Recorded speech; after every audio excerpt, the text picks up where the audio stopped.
Hi, welcome to the Three Times podcast. Today, we're at the Allen Valley's Folk Festival. The North's premier small folk festival was another triumph this year. Sold out well in advance, the three-day event hosted an eclectic range of musicians, dancers and poets, with plenty of opportunities for people attending the festival to join in at sessions and workshops. Music continued well into the night, with dancing in the village hall to Panther Panther and Turfu, followed by pub sessions until long after my bedtime. I did my best to see and talk to as many bands as I could, but there is so much going on at this festival that it's not possible to see it all. So my apologies for not including in the podcast the open mic session, Hadrian Clog, Crook Morris, Cash Cows, Kev Moore, Peter Tickell and Andrew Reed, the dance bands and the Brothers Gillespie. I was briefly visited by technology gremlins and a couple of very interesting interviews were lost to the ether, so my apologies to the people whose conversation has gone AWOL. One of the aspects of the festival that make it so special is that it involves the whole town. I would like to thank everyone involved for their cheerful help, especially the volunteers manning the desk and the doors and the cooks serving the delicious food in the village hall. And special thanks to Craig Atkinson for making it all possible. I would have liked to include more of the music, but rights issues limit what I can do. The musicians you'll hear in the podcast are, in order of appearance, Waters Meet, Catherine Tickell and the Darkening, Fred Sheriff, Wayward Jane, the Rheingens Sisters, Johnny Campbell, Mishra, Suntu Suso, Johnny Flynn and Haway the Lasses.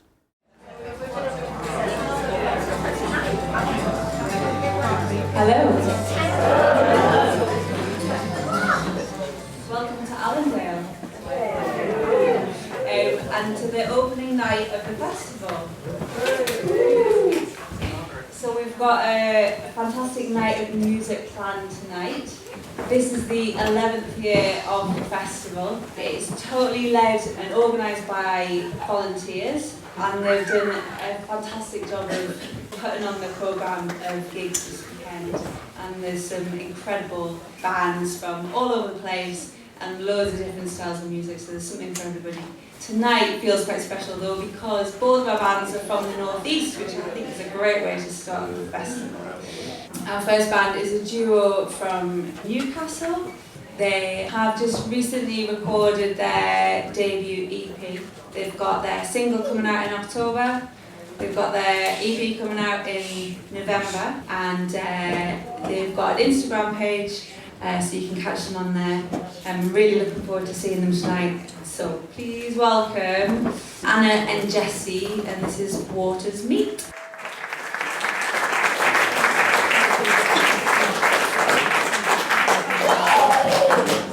Hello.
I'm Jess, and together we are Waters Meet. And can you tell me a bit about Waters Meet? Waters Meet is a project that started in 2020 and it's been going ever since then. Me and Anna are partners and we started writing music together a couple of years after we met. It's a real labour of love, I guess. It's good fun and it's ever developing, ever growing. I think we're still learning a huge amount about the industry and how to kind of make it. How would you describe your music?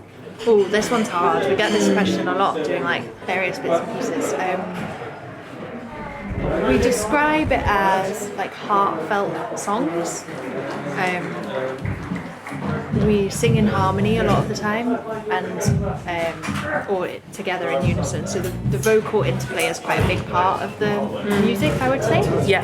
And then in terms of genre, we've kind of been going like around indie folk because I'm from a folk music background and I would say this is like something slightly different to that. Like we're singing original songs and we're maybe arranging them in a slightly different way.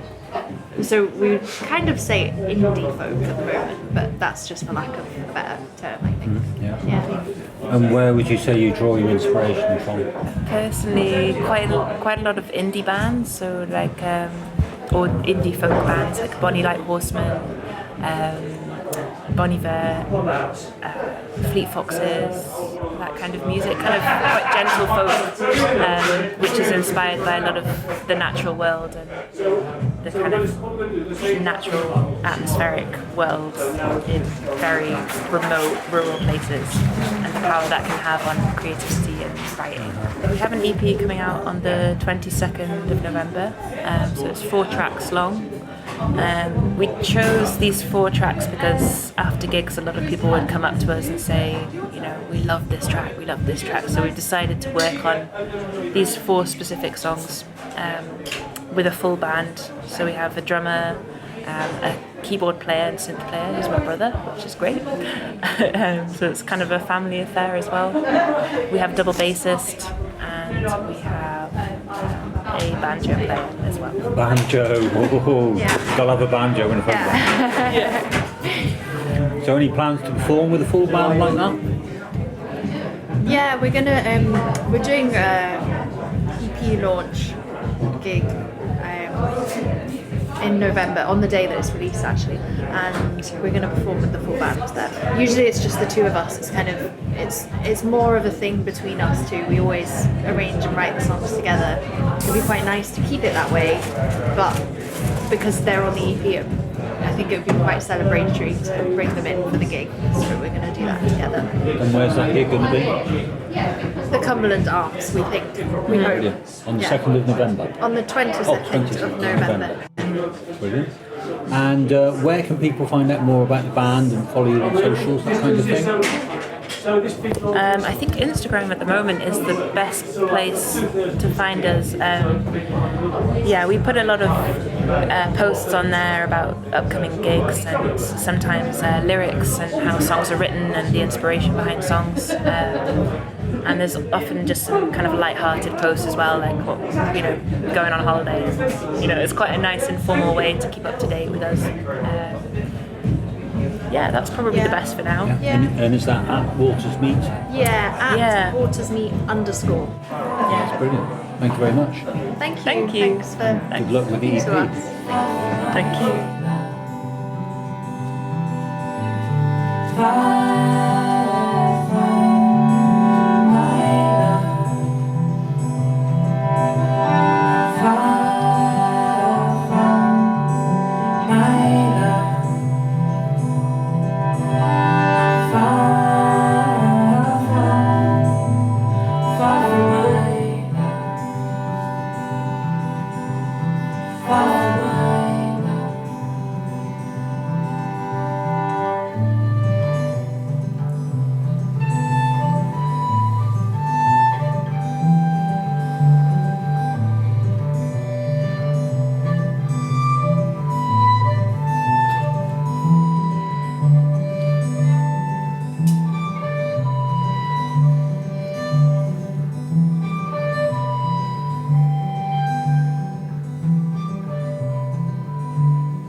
dance or tap your feet, clap your hands, give a little whoop or anything like that. That's all absolutely acceptable behaviour, more than acceptable behaviour.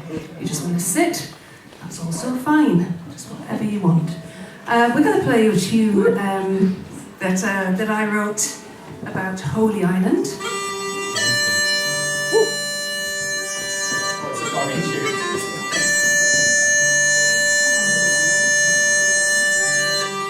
And we've been playing this a bit, and I've been saying this is a tune that I wrote about Lindisfarne, and it took me a while to realise that some people thought I'd written it about the band. It would have been a very, very different tune had I written it about the band, who are friends of mine, but yeah, it wouldn't have sounded like this. So this is, it's trying to get as many of the different atmospheres and kind of emotions of the island as possible into one tune. So there's definitely the bit where you've been on there and you've been having a lovely time, you're wandering around, and you suddenly see the time. And you have to leg it down to the causeway to get back over there before you end up being caught in the hut of shame, which you really do not want. Yeah, I know you don't want to. So there's that bit in there, but there's also the bit that's early in the morning and you're there and there's nobody else around and there's just, you know, the strength of the natural world, you know, you hear the waves and the wind and the seabirds and all of that, and then just those, I don't know, the centuries of people being on that island, and you've got all that, you know, the weight of spirituality in there, and also the thinking about the Vikings coming in. I don't know, there's just something really powerful, I think, in the air. It's like you can hear the echoes of voices from who knows when. This is the tune, Holy Island.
when you start looking at those kids' playground games, what they're all about is who's in and who's out, who's it, who's on, you know what I mean?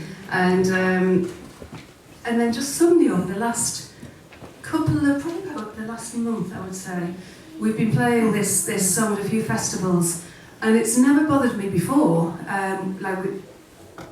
but suddenly singing a song that keeps saying OUT spells out, I suddenly had a problem with it and was thinking, should we do this? It feels really divisive, and then realised that no, actually, this song, it's about kids' games, and so we would like you to join in with us at any point in this, if you want to dance at the back or whatever, but also, so we're singing OUT spells out, and we're saying out to fascism and out to racism and out to intolerance and out to hate. So that's what this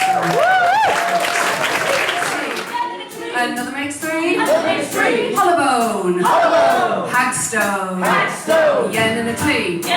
Another makes three. Hollowbone. Hagstone. Another makes three. O-U-T spells. O-U-T spells. O-U-T spells. O-U-T spells. O-U-T spells. O-U-T spells.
Hi, my name's Liz Bailey and I'm part of the Biking Vikings North East. And what do the Vikings North East do?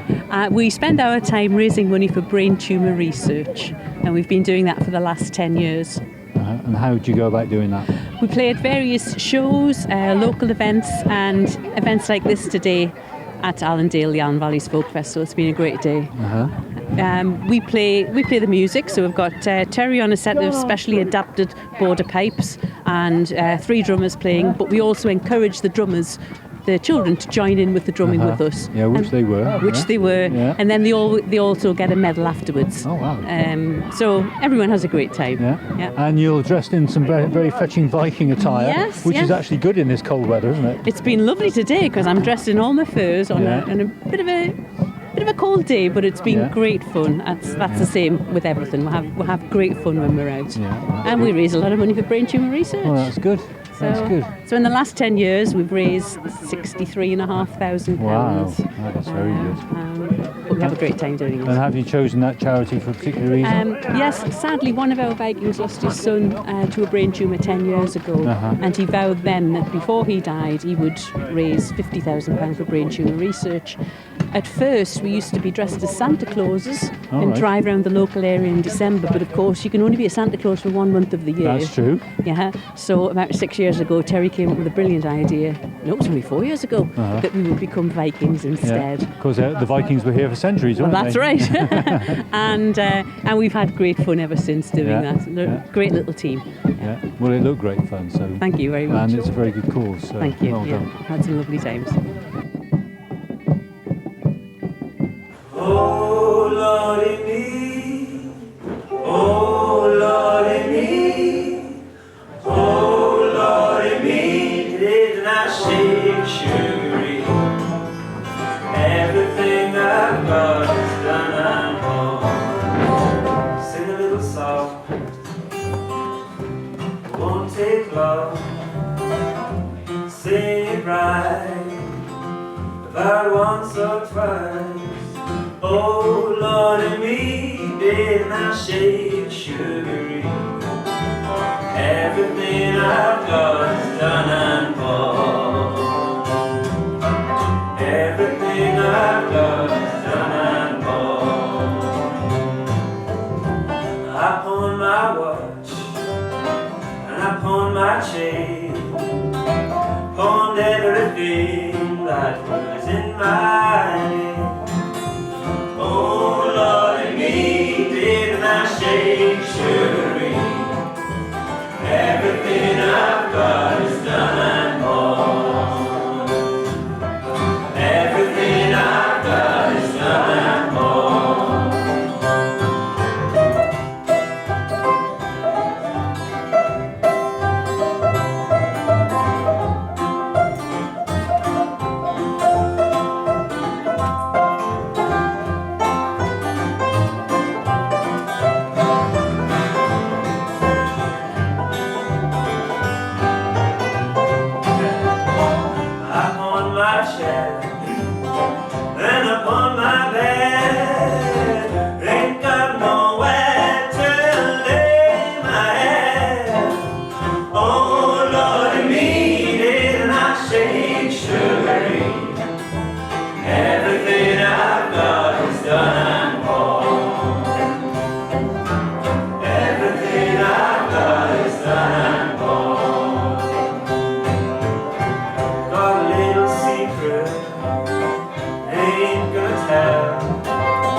spit my juice with racing cane, but it ain't a bit of use.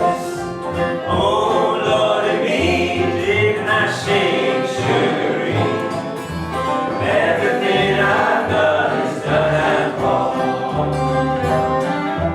Oh Lordy me, didn't I shake sugary? Everything I've got is done and wrong.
One half of the Rangans sisters. And how would you describe your music? Ooh, I find it hard to describe our music. We're both fiddle players and banjo players. There's also quite a lot of other things on stage. My sister plays the tambourin à cordes, which is a French Pyrenean drum. We write songs, we're composers, but we also love old dance music from England, France and Scandinavia. Yeah. So the whole thing is a melting pot of those influences, really. Yeah, but it's all rooted in traditional music from the different locations. A lot of it is rooted in that, yeah, but a lot of it is newly written, so it's, but they're the ingredients that we have in our heads. So. And I'm going to mention it because I'm sure it's too modest to you. Recently had a rave review in the Guardian for your new album. Can you tell me a bit about your new album? Yeah, the new album is called Start Close In, and it came out yesterday as we're sitting here on this bench. So it came out end of September, and it's our 5th album as a duo. We made it back in the winter time, and we made it with a brilliant producer called Adam Petrokowski, who comes from contemporary classical and metal worlds.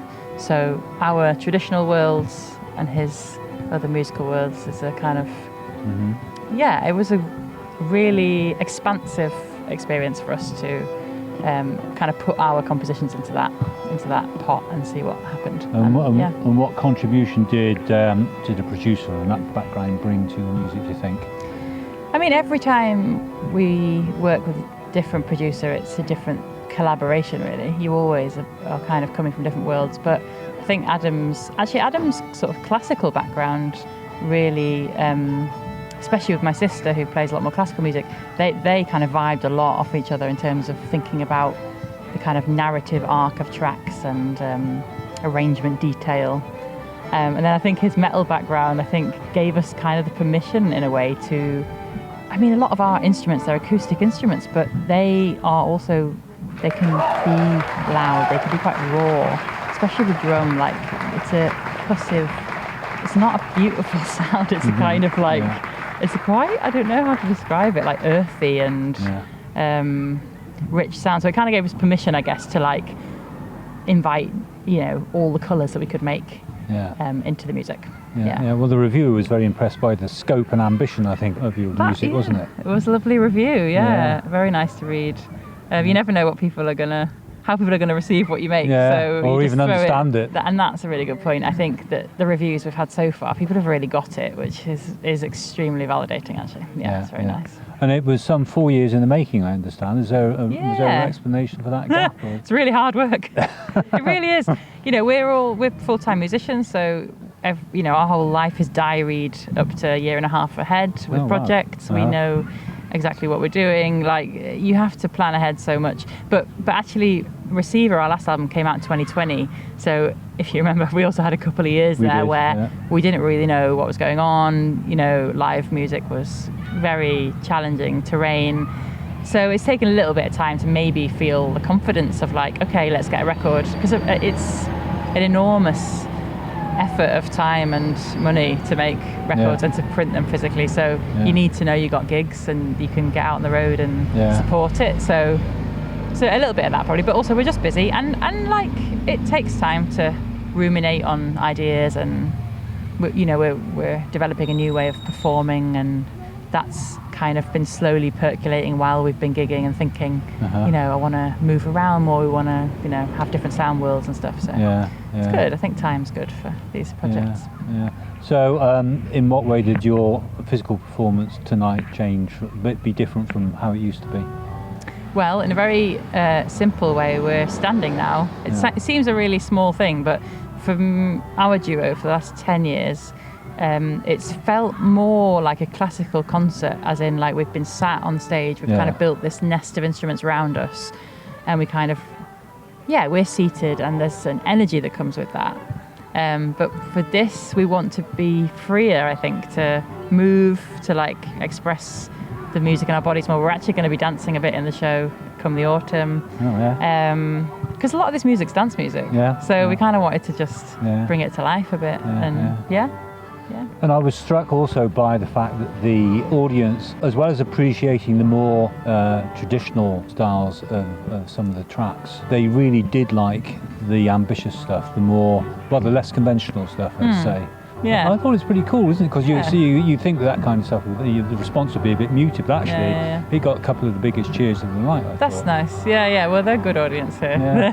They're into their prog folk, so you never know. I mean, when I go and see music, regardless of whether I like or dislike something, I look for ambition, I think. People reaching out and taking a bit of a risk, I think often does get an audience on side. I think like the concert we just did, there were 3 or 4 pieces we'd never played ever before. And I think that risk that we felt, I think it's appreciated by an audience because it's very real. It's like everyone's on the edge then. And that's exciting for music. I think if you're, once we're 3 or 4 years into this material, it will feel very different, and I don't know how the response will be, but I think that's good when you feel a bit edgy. So have you got a tour planned now to promote the album? Yeah, we'll be on the road in November, most of the month, and then again in May next year. And summer festivals are already coming in next year, so and how can people find out about where you're playing? On our website, ryangantsisters.co.uk, or on social media, Ryan Gants Sisters. Well, I encourage everybody to have a look. Thank you. Thanks very much. Cheers.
I'm Andrew Docker. I'm part of a small group of people that volunteer to help with the red squirrel conservation in the Allen Valley area.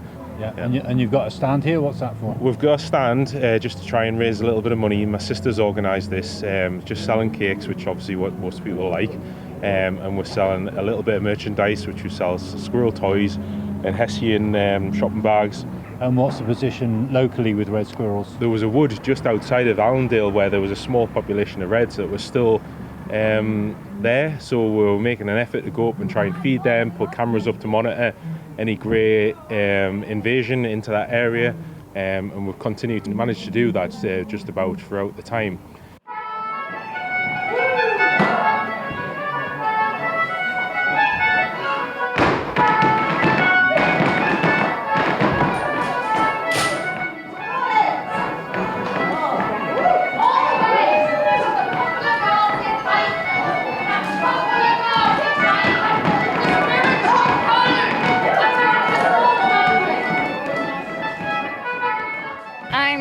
Sarah, and I am a dancer with Star and Shadow. And you are? And I'm Chloe, and I'm also a dancer with Star and Shadow. Okay, and you were doing what looked like a very complicated dance there. What's the, does it have a name?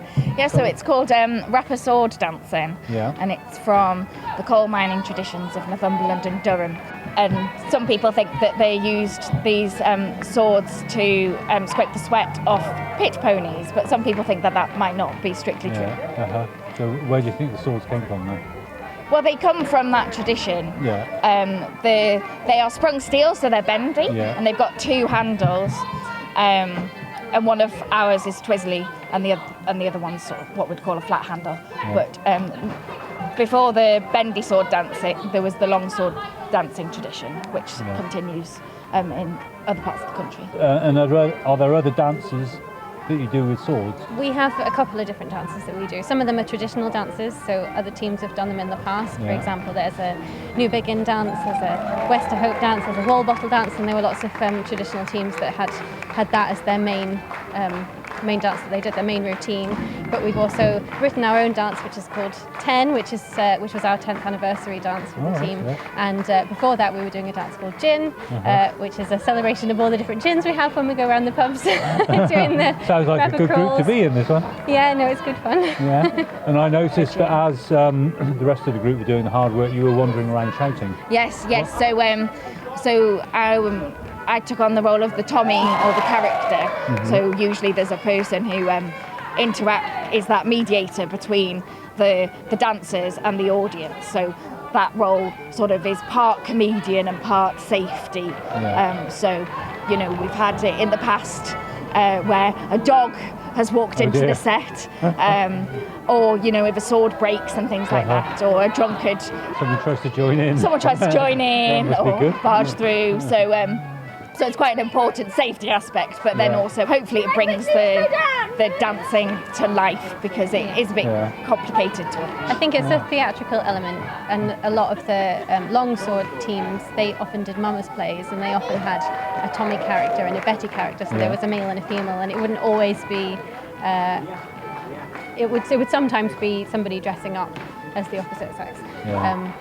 But we use it as to lead the dance and to clear the way, basically. Well, thank you very much. It was a very impressive dance. Thank you.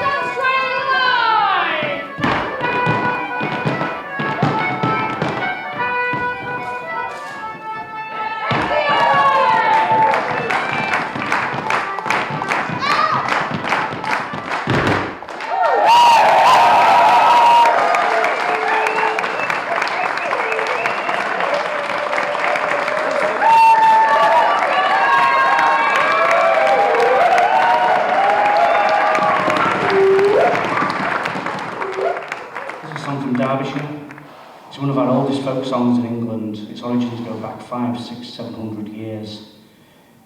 And it's a song about a massive sheep that terrorised the town of Derby. And so big was the sheep, we had to do something about it. If you go to the town of Derby now, there are several monuments to this amazing sheep, which are life-size. If you know anything about football as well, the football team Derby County has the ram as the emblem. So the synonymity of the ram and the town of Derby, if anyone can tell me what the word synonymity means. The synonymity of the town, Derby and the ram goes back centuries. So what usually happens with these really old folk songs is they tend to gain as many verses to the song as the age of the song. So for the next 45 minutes, this song's called the Derby Ram. As I was going to Derby upon a market day, I spied the finest ram, sir, that was ever fed on hay. And indeed, sir, it's true, sir, I never was given to lie. If I'd have been to Derby, you'd have seen in the same as I. The horns upon this ram, sir, they went up to the moon. A lad went up in January, and he didn't come back till June. And indeed, sir, it's true, sir, I never was given to lie. If I'd have been to Derby, you'd have seen in the same as I. The horns upon this ram, sir, they grew so mighty wide. The parson sat betwixt them, and his sermon he did cry. And indeed, sir, it's true, sir, I never was given to lie. If I'd have been to Derby, you'd have seen in the same as I. The fleece upon this ram, sir, it grew so mighty high. The eagles made their nests atop, you could hear the young ones cry. And indeed, sir, it's true, sir, I never was given to lie. If I'd have been to Derby, you'd have seen in the same as I. The butcher what stuck the tub, sir, was up to his neck in blood. And the boy what carried the basin, he was west away in the flood. And indeed, sir, it's true, sir, I never was given to lie. If I'd have been to Derby, you'd have seen in the same as I. Now all the old lads of Derby were begging for his tale to ring St. George's passing bell from the top of Derby jail. And indeed, sir, it's true, sir, I never was given to lie. If I'd have been to Derby, you'd have seen in the same as I. Now all the old maids of Derby were begging for his ears to make them leather aprons that would last them 40 years. And indeed, sir, it's true, sir, I never was given to lie. If I'd have been to Derby, you'd have seen in the same as I. Now all the young lads of Derby were begging for his eyes to kick around the streets because they were a football size. And indeed, sir, it's true, sir, I never was given to lie. If I'd have been to Derby, you'd have seen in the same as I. The manure from the ram, sir, it made a great big mound, and now it plays on Saturday at Derby's Pride Park ground. And indeed, sir, it's true, sir, I never was given to lie. If I'd have been to Derby, you'd have seen in the same as I.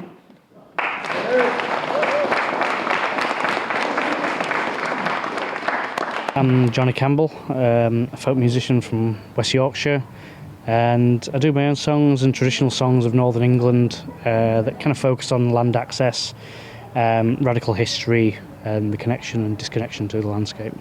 You are the first singer I've come across to talk and sing about Right to Roam. How did that come about? I mean, as a person who is interested in walking and the outdoors, it it naturally comes into my music. As a musician, I've always done kind of like protest songs, inspired from a young age from punk music, from like The Clash, then going a little bit further back to things like Bob Dylan, Woody Guthrie, Ewan McCall, and my kind of like musical evolution came from punk into folk music. And that's how it kind of just came about for me. And I'm an avid walker. It naturally ties. It's not a force or anything like that. It's something that's a passion. I was struck by how you spoke and sang about this subject, which is quite controversial and possibly even confrontational, especially in rural communities. But you spoke about it in quite a gentle, non-confrontational way. And when I think about land access, I get quite cross. So how do you manage to retain your savoir-faire?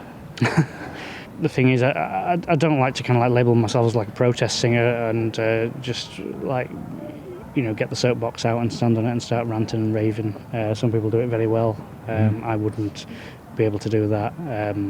I think, if you're going to encourage or impart any sort of change,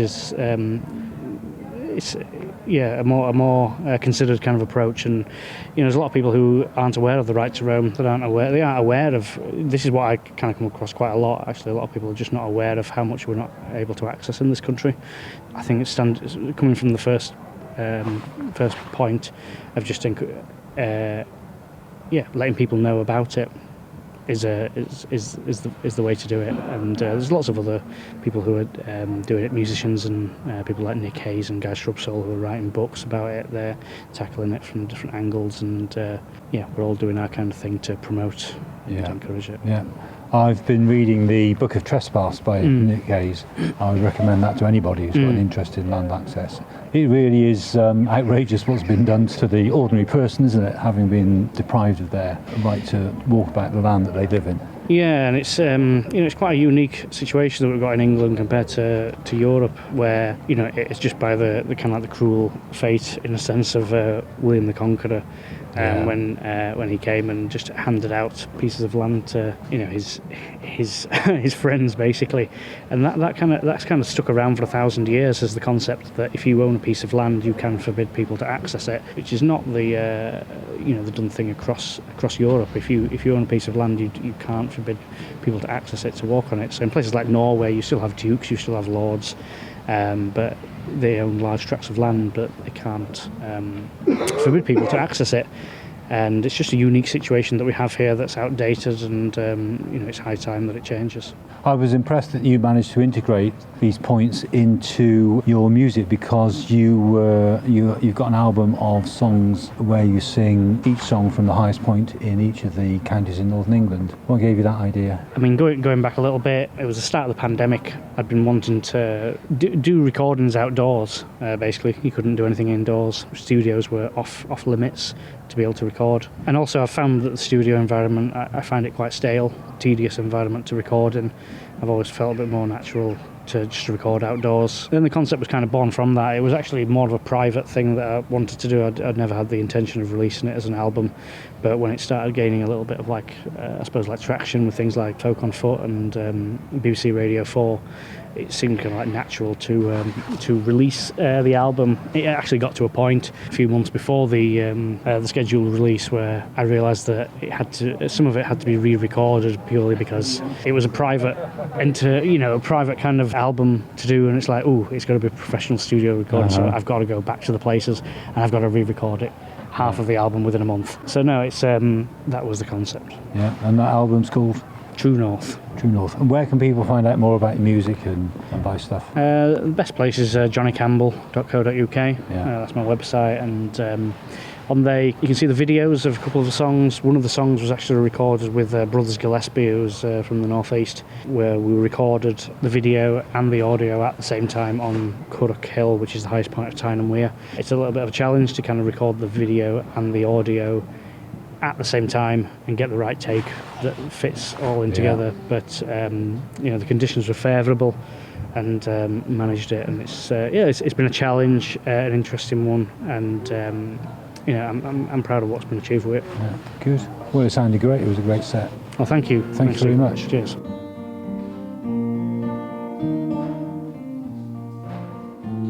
In 1649, to St. George's Hill they come.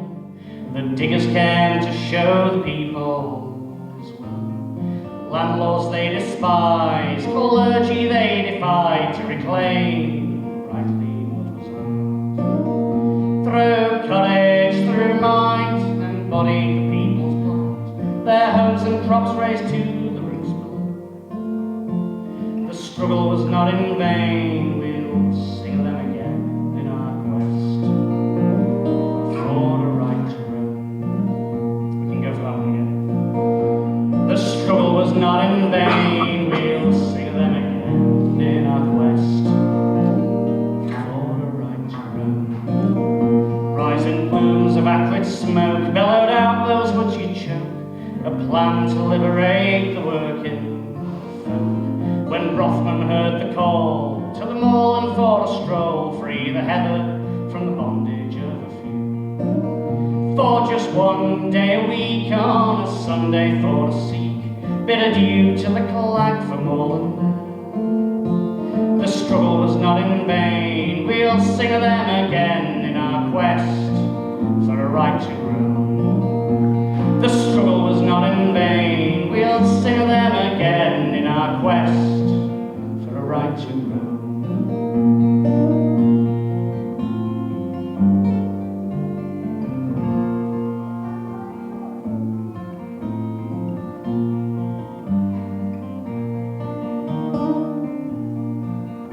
Over Pikefell, Clough and Moor, amongst the bracken I adore. I think of those who have gone before. Wainwright, Wordsworth and McCall, Coleridge, Hill, Clare, many more, though these lines permit to name a few. So I'll roam where I will, over mountain and hill, lie where the sun-kissed rock entices me. The struggle was not in vain, we'll sing of them again in our quest for a right to roam. So I'll roam where I will, over mountain and hill, lie where the sun-kissed rock entices me. For 2 days a week, maybe more now, we shall seek in our quest for a right to roam. For now 2 days a week, maybe more now, we shall seek in our quest for a right to roam.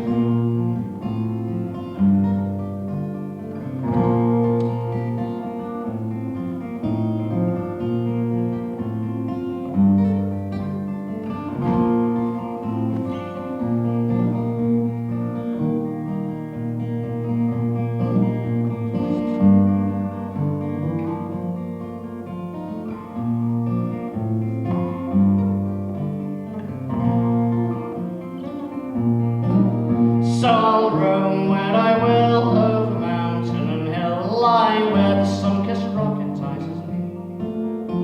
The struggle was not in vain, we'll sing of them again in our quest for a right to roam. So I'll roam where I will, over mountain and hill, lie where the sun-kissed rock entices me.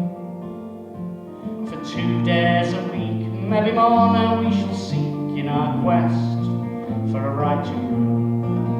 For now 2 days a week, maybe more now, we shall seek in our quest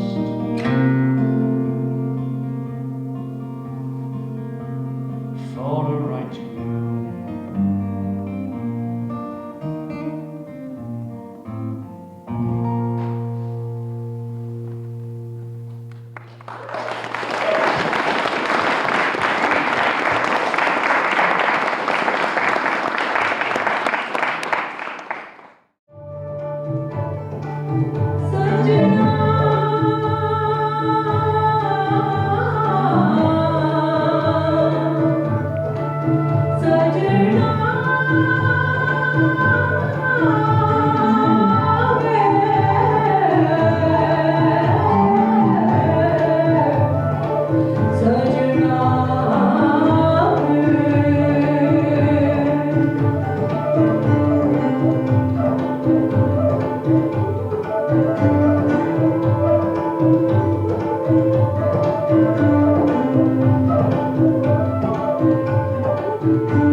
And I am a member of Mishra. My name is Alex Lyon and I'm also a member of Mishra.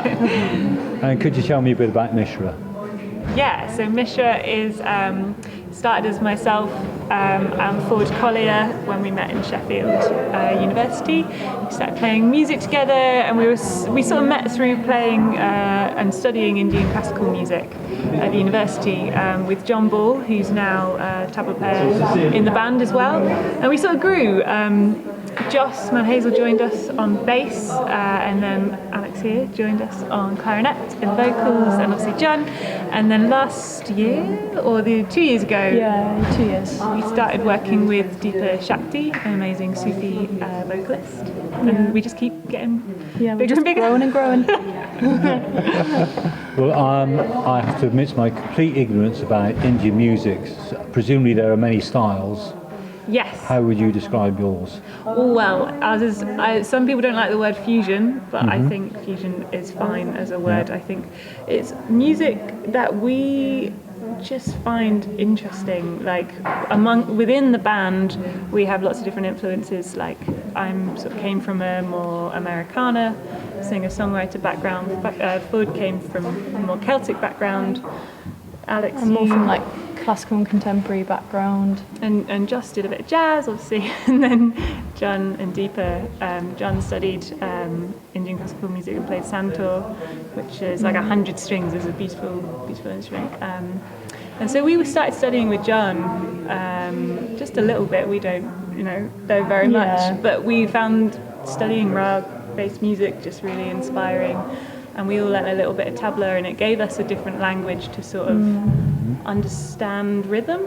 Yeah, and it was a way that we could all connect together in sort of a compositional base. Take like tools to take inspiration from for compositions. Coming from so many different backgrounds, it was our common language. And even just as a group of people, it's kind of how we all became friends and bonded as well. So it always made sense for that to be a predominant influence in the so it's kind of there in the sort of formation of the band, even if some people might hear it and be like, oh yeah, I get that, I can hear the Indian classical music in that, I can hear the Sufi music, but some people it might not be that obvious, and it's because it's come from the foundation.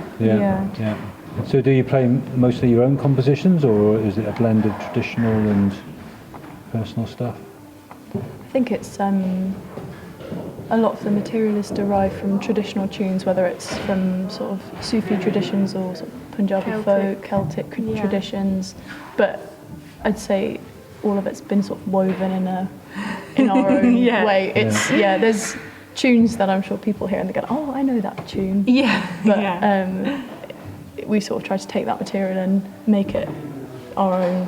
Yeah, and that was one of the things working with Deepa is we tried to find common sort of threads particularly in traditional song, like maybe it's what we're talking about, and we did find a bit about women particularly in both traditions, and finding these meeting points within our traditions, and whether we use that traditional repertoire or whether we create something new, it's kind of like whatever we feel. And what's Deepa's background? Deepa's background, she's an Indian classical and Sufi vocalist. She was in Orpheus recently, Opera North's production of Orpheus. She's toured internationally.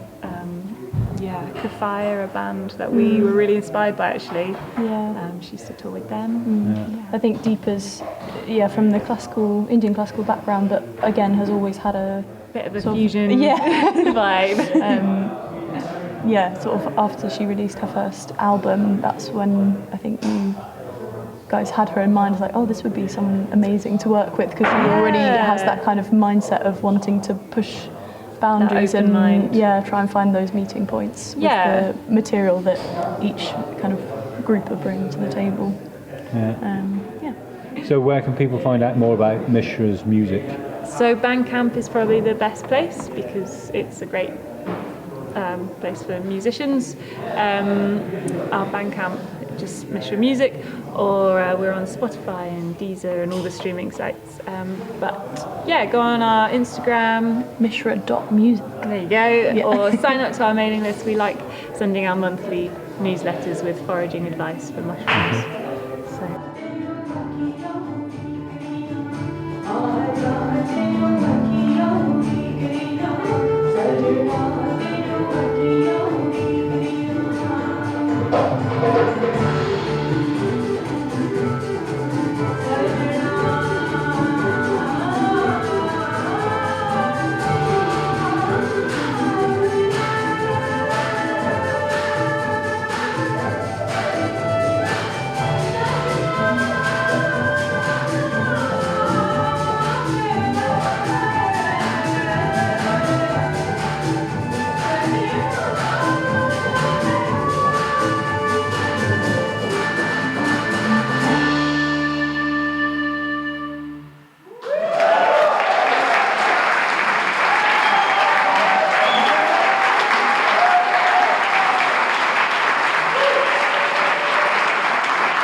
I'm sitting here in the Medway building at Allen Valley's Folk Festival with Penny Grennan, which has had a very interesting songwriting session.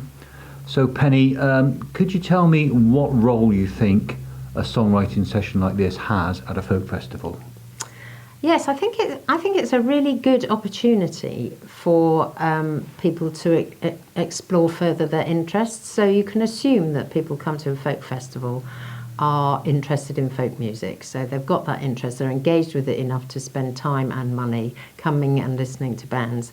And there's going to be a whole range of people, some people who are really accomplished musicians themselves, some people who are songwriters or not, but there's going to be lots of people who wish that they could do certain things.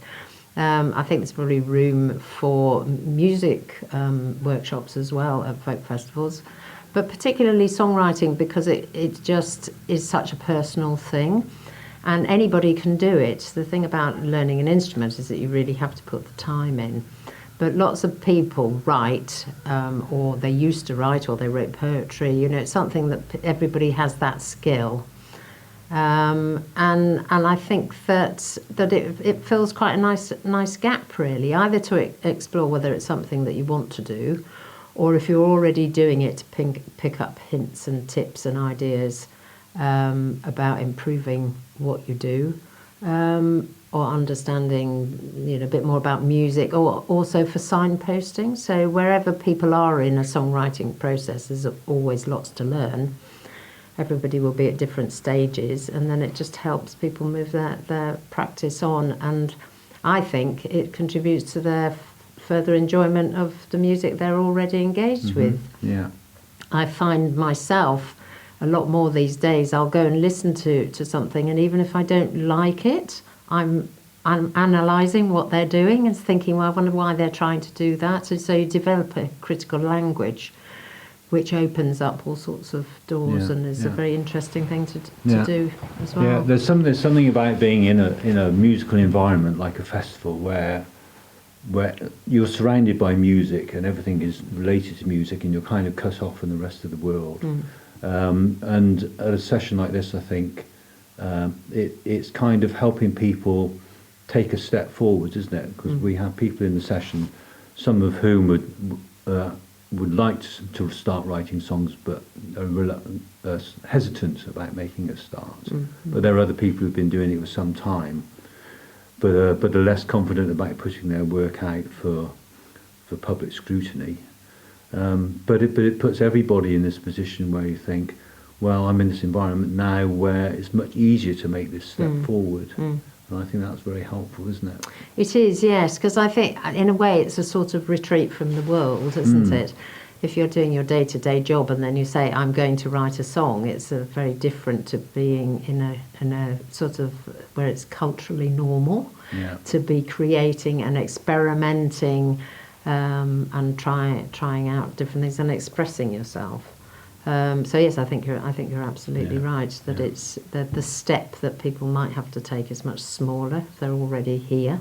And it's also very much in the tradition of folk music, which is about participation, isn't it? Yeah. That's one of the characteristics of folk music, is that people join in, as they have been in the in the concerts, even in the village hall where everybody's sat down in the chair, and quite often it's been dance music, and you can see people kind of twitching. But there's always a chorus or a refrain that people join in with, because that's what you do at the folk festival, isn't it?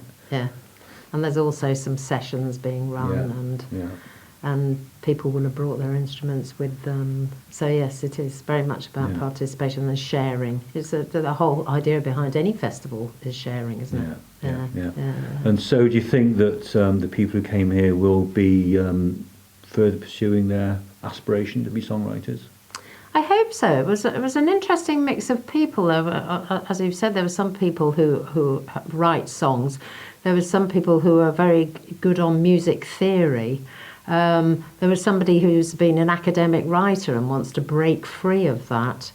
And then there was somebody doing A-level music. And so actually I think that there's something about a community of songwriting also that really helps people. So although it's a solitary endeavour at the beginning, to know that there's a whole raft of people and songs and ideas and suggestions and resources out there that support you in that, and to spend time amongst people all at different stages, I hope has galvanise and encourage people to carry on and write more songs and not be afraid of it. I think that's one of the key things that I like about workshops is about building people's confidence and ideas of possibilities.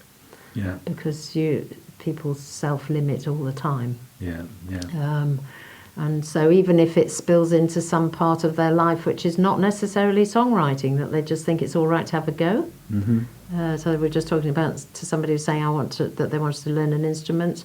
So I was suggesting that they learnt the easiest instrument that there is, which is the ukulele, just so that they have a sense of achievement, can make a sound, and then can move on to something more complicated. So it's around everybody finding their own way in. And being shown that that although there are rules that people talk about, actually there are no rules. You can do what you like, really. Yeah. As long as it makes you happy, you do what you like. Yes. And that's the way to find fulfillment. Yeah. And also, I mean, it's evidenced in the music world. I mean, one of the things, there's this funny term which is the creatives, which I find it a difficult term because everybody's creative. It's this categorization that we're so fond of in our society. But basically, if you look at any area of arts, people are always experimenting, always breaking the rules. That's the whole point, isn't it? Yeah. You know where the tradition originates, and then you can play with it, and that's fine. And it's exciting, actually. I think that's the point, it's exciting.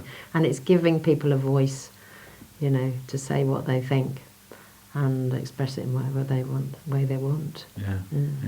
Well, let's look forward to another workshop on songwriting next year. I hope so, yes. Thank you very much. Thank you.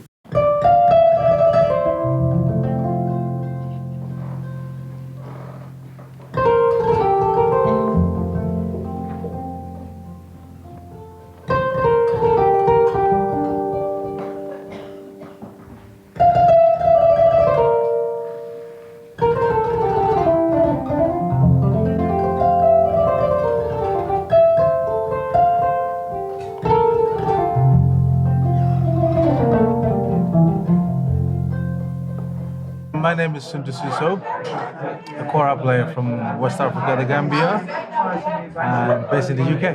Yeah, and the kora is a unique instrument which I've just admitted to you I've never seen before. That's right. And I'm sure many of our listeners are in the same boat, so could you explain what it is?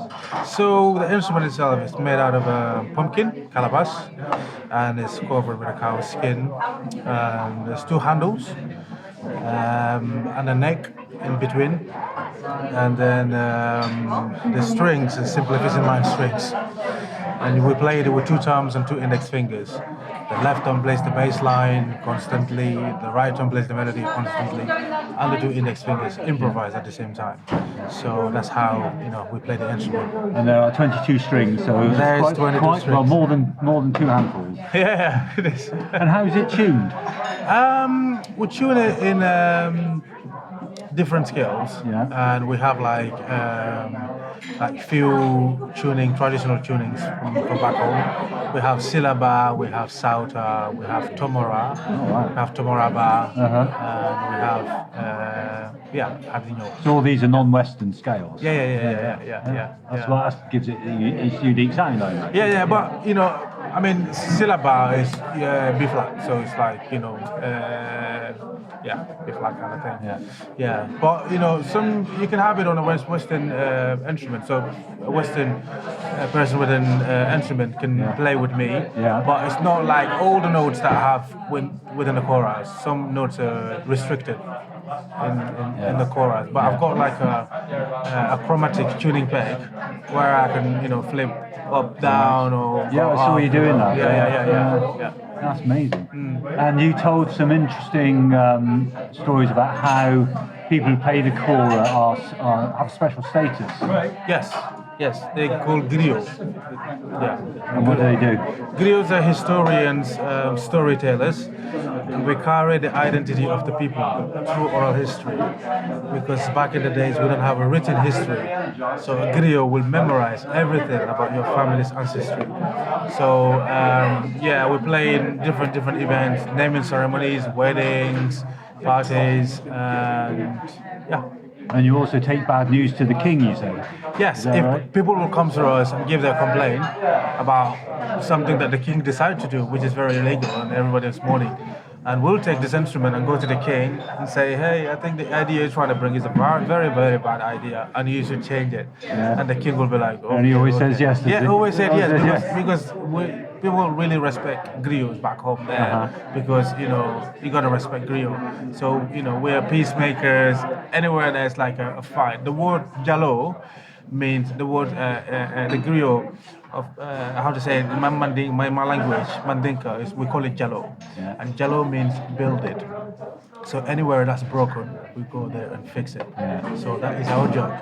So we need a lot more people like you in the world at the moment, don't we? Yeah. Definitely.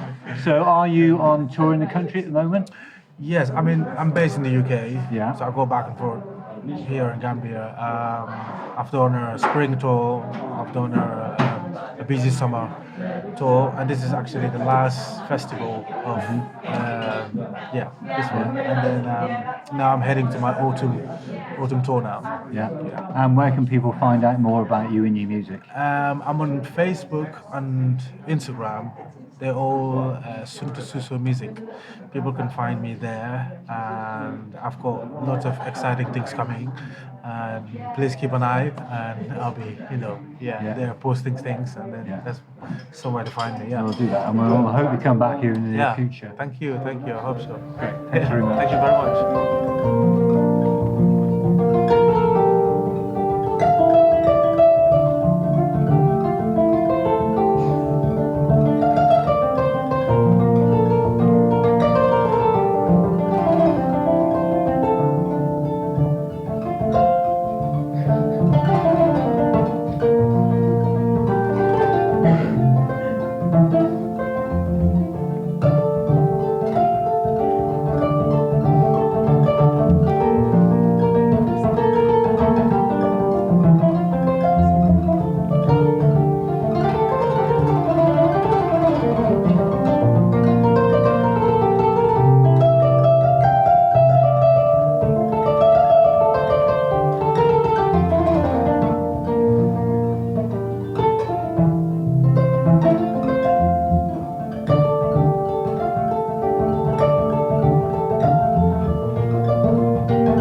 and mine.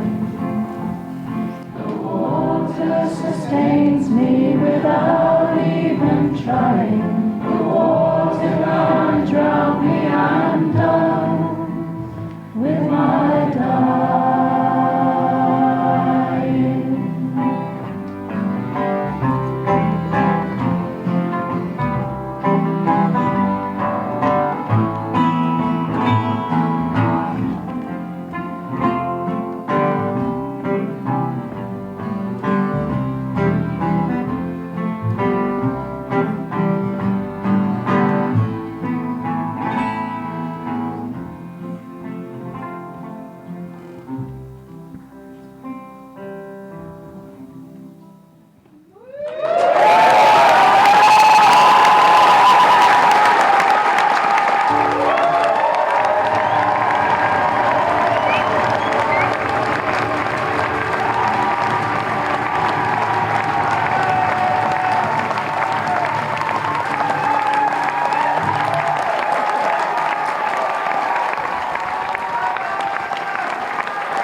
I hope you enjoyed this episode. Please subscribe and tell your friends about it.